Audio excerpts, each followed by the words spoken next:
Let's run it back. When I was 5 years old, I first watched the 1960s Adam West Batman movie at my uncle's house with my dad.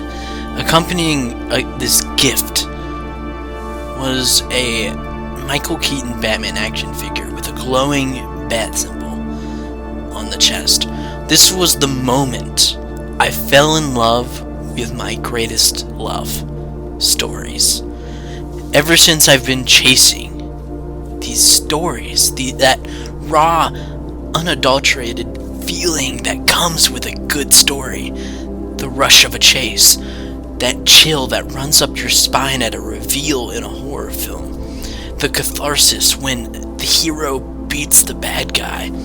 Stories have a powerful, unimaginable, indescribable magic to them. It's like nothing else. I struggle to put a word to it. Perhaps that's what I've been doing my entire life, chasing the feeling of a 5-year-old kid staring at his box TV, wanting to be the hero in a bat suit protecting the city from evil. The story shifted and changed form as life went on, as the world changed, as I changed, but still remained a constant light of the human experience. I just graduated high school this past May. My dream is to write and direct films, but ultimately it's even wider than that. My aspirations? In fact, I've already delved into so many different worlds. My life might as well be an Edgar Rice Burroughs novel, or something by Neil Gaiman or Jack Kirby. I've been making these videos since I was around 13. Those original videos are not good, but from that very first video, I knew I wanted to tell stories, talk about art, and engage with you on this platform so we can talk about what I love most, art and how it connects us to each other. When my granddad passed, the TV show Arrow got me through that. Not to understate the amount of support and community I found in my family at that time, and still do, but I find catharsis, therapy, and comfort in art. After my granddad passed, I blamed myself for years. In fact, I still do. But reading Death Be Not Proud by John Gunther, that helped me put my grief into words, my grief into perspective. Why am I endlessly monologuing, orating, or delivering some soliloquy of no note about my life to you? This is the beginning of a success story, the part where it sucks. For an underdog to be an underdog, you gotta be in the dumps for a little bit. Rocky wasn't something right at the gate. He fought against expectations and his own limitations to make it to where he did. That's what I'm trying to do here. Be completely, totally, vulnerably honest about who I am, where I'm going, and how I plan to get there. How do I sum this all up? Talk about my own journey in something as simple as a YouTube video. I think of this channel, this way for me to express myself. It's almost a collage, a manic mixture in a test tube, a crazed concoction of who I am and who I want to be. Batman the Animated Series told me who I wanted to be, a good man. It exhilarated me, it encapsulated my entire attention as a child, and it still does. Comic books like Saga of the Swamp Thing, Denny O'Neil's run on Batman or Green Arrow, or Micronauts, a somewhat microcosmic comic choice on my part, they light a fire in me. The gothic horror of Anton Arcane and the blurring of the lines between monster and man when you look at the creature of the swamp who is ultimately human and the monstrous man who scraped all of his humanity away in pursuit of something more. Batman's poetic, morbidly beautiful story of a Batman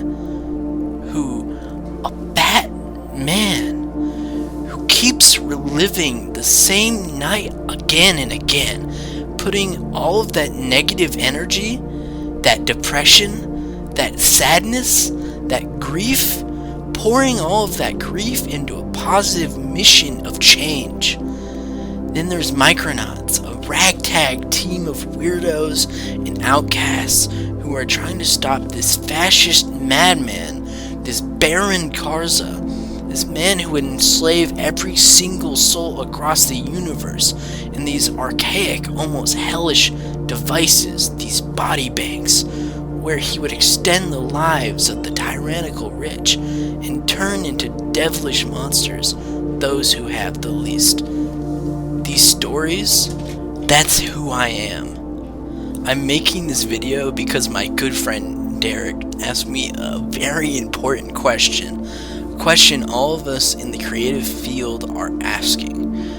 What is my definition of success? And would it have to include making it in the industry?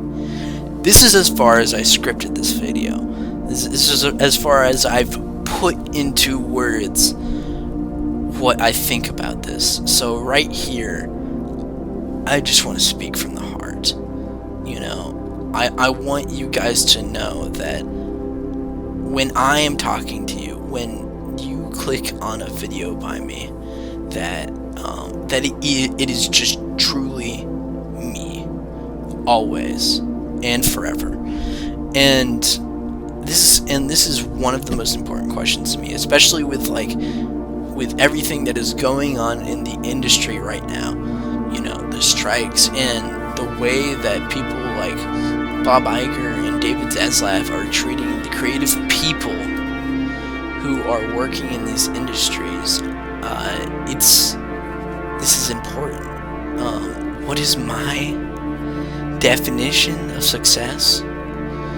It's to tell some stories, to tell my story, to tell your story, to tell the stories of those that people like Bob Iger and David Zaslav would not want to be told, to tell the stories of the lonely, to tell the stories of the disenfranchised, to tell the stories of those who have less, and ultimately to make you feel, to make you love, to remind you to be compassionate, to be kind, and to help your fellow person out there.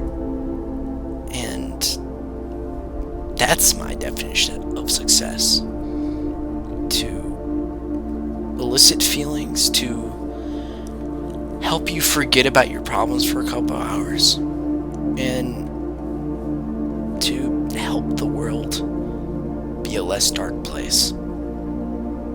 That's my definition of success. So, I hope everybody has a wonderful day. Be good to yourselves. Really, I mean that at the end of every video. I know that that all of you have your own things going on in your life, so make sure to take care of yourselves and take care of each other. This is Batman Ultra 7 signing off.